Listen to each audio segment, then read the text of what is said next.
faites pour pas seulement se produire à Lubumbashi, mais quitter même Lubumbashi, aller se produire ailleurs? Sur le plan financier, comment vous faites pour vous en sortir? Parce que c'est quand même un champ de pas mal de musiciens. On n'a pas de moyens. C'est difficile de se produire. C'est difficile. Mais comment vous faites pour vous en sortir? Il y a ceci. Moi, j'ai toujours dit ceci. Nous, les chrétiens, nous sommes de bons parleurs, mais en acte, nous avons des problèmes très sérieux. Okay. La foi vient de ce qu'on entend, et ce qu'on entend vient de la parole de Dieu. Et la foi sans les œuvres est nulle. Si nous avons la foi, nous devons nous mettre en action. Vous savez, quelque chose que moi c'est un constat que j'ai fait. Oui. D'abord, la foi n'échoue jamais. Yes. Lorsque vous avez la foi, Dieu honore la foi.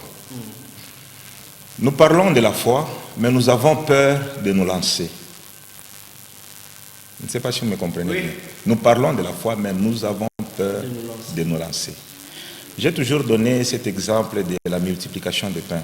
La majorité des chrétiens ont l'habitude de croire que lorsqu'on a présenté les pains et les poissons, Jésus a prié, les pains se sont multipliés et il a commencé à distribuer. Ce n'est pas ça. Lisez bien votre Bible. Il a pris les pains, il a pris les poissons, il a béni, il a commencé à distribuer tel que c'était.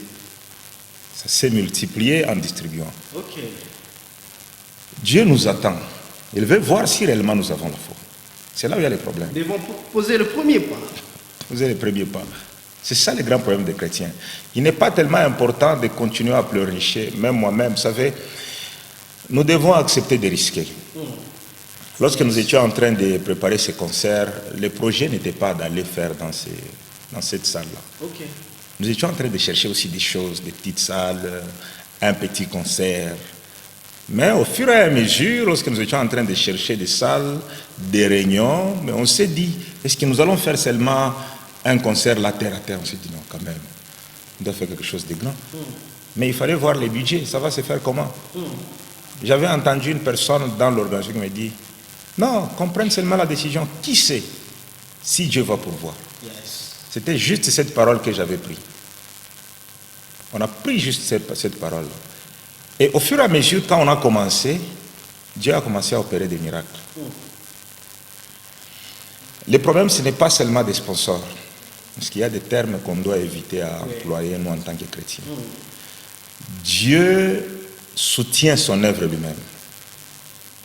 Vous savez, moi, à plusieurs fois... c'est fort, ça. Oui. À plusieurs fois, j'ai vu Dieu en action, même dans ce concert ici. J'ai vu les gens s'élever comme ça. Ils disent, non, non, moi, je donne tel montant. Moi, je donne ça. Mais je me posais des questions.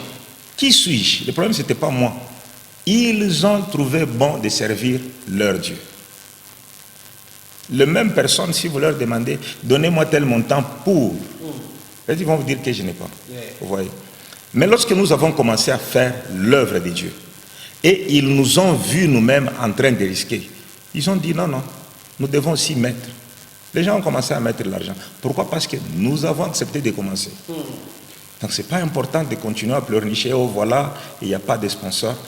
Si réellement c'est l'œuvre de Dieu, commencez avec ce que vous avez, Dieu lui-même va soutenir son œuvre.